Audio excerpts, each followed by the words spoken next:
So as we conclude this class, we're going to take one quick look more at art through time.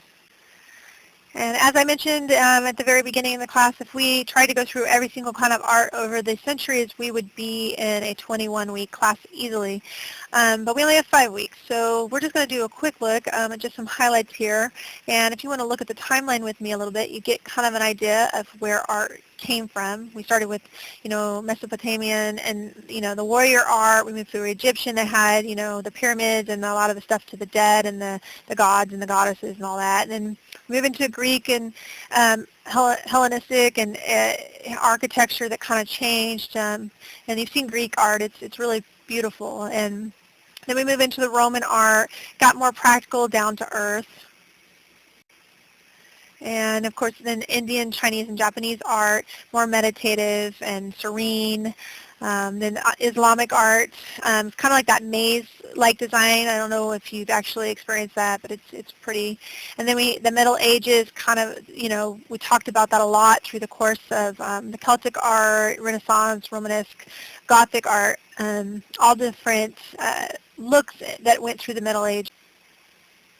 Then we have the early and the high Renaissance, and that's when they really came back to classical culture.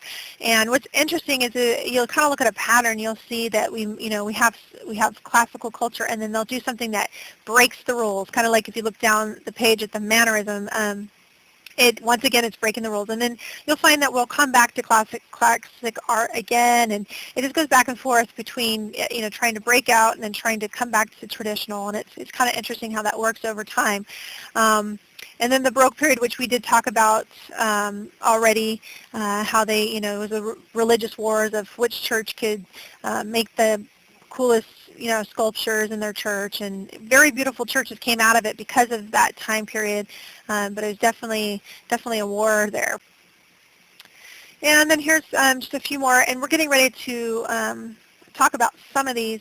But neoclassical, the Romanticism era, which we've already talked about a little bit, realism, impressionism, post-impressionism, all different parts as we move into the modern era of art and break away. More modern art as it continues on. We have Fauvism and Expressionism, Cubism, Futurism, all the way down. You've studied some of these in your text. Some of them we got to study in some of the lectures. Dadaism, Surrealism. Dadaism was, of course, was in reaction to what was going on with the war, and it kind of was ridiculous in nature.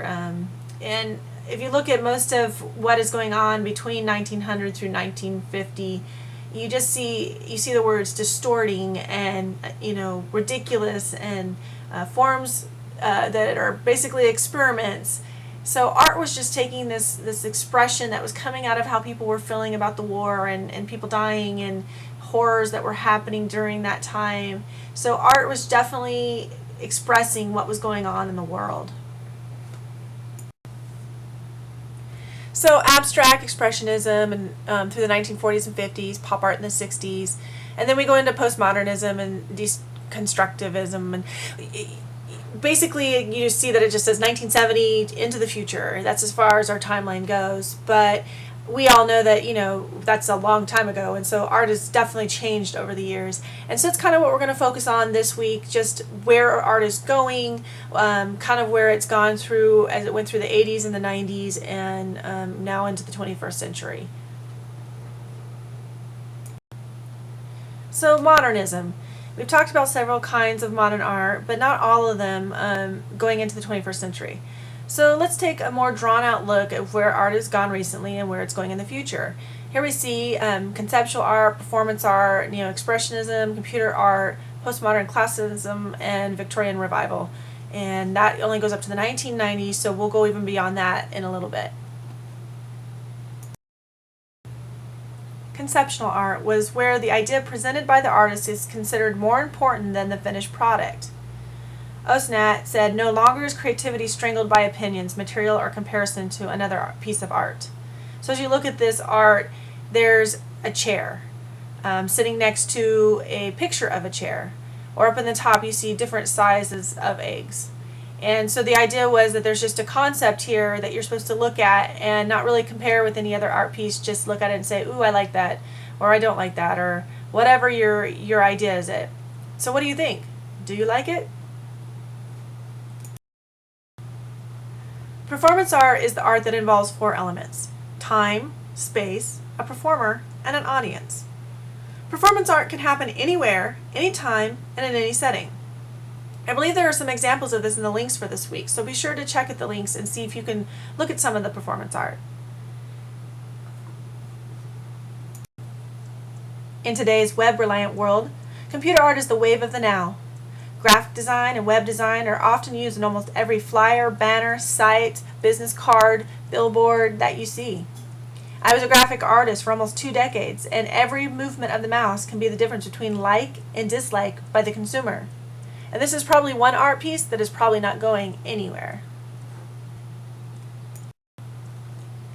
This postmodern art is art relating to the architecture and literature that reacts against earlier modernistic principles by reintroducing traditional or classical elements of style, or by carrying modernist styles or practices to the extreme.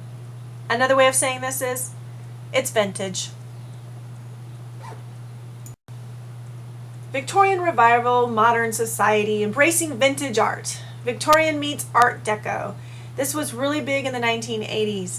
And I don't know about you, I love Art Deco, and my mother was in love with this kind of Victorian revival. A lot of 80s homes had some Victorian furniture, and even though it had been, centuries old, antiques really came on the scene. You see a lot of antiquing during this time. Another form of art we haven't discussed yet is photography. This permanent photograph was produced in 1826 by Joseph Nepici. I can't really say that name, but you can read it on the screen.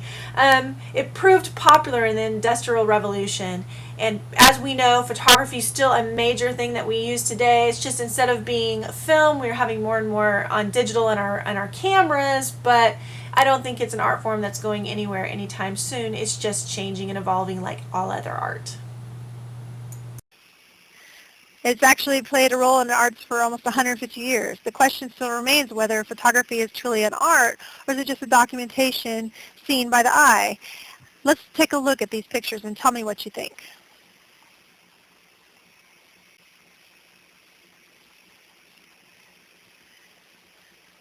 Photography is more than just shooting a picture. It's about light and shadow, about framing the image.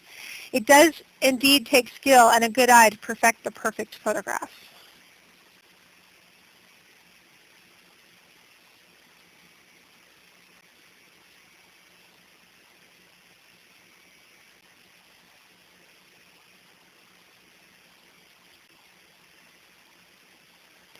Another form of modern art is film. The first projected movie was made somewhere between 1877 and 1880. The first narrative film was created by Louis Prince in 1888 called The Round Hay Garden Scene. On December 28, 1895 in Paris, the Lumiere brothers aired the first silent film before a live audience accompanied by a pianist for emotional cues.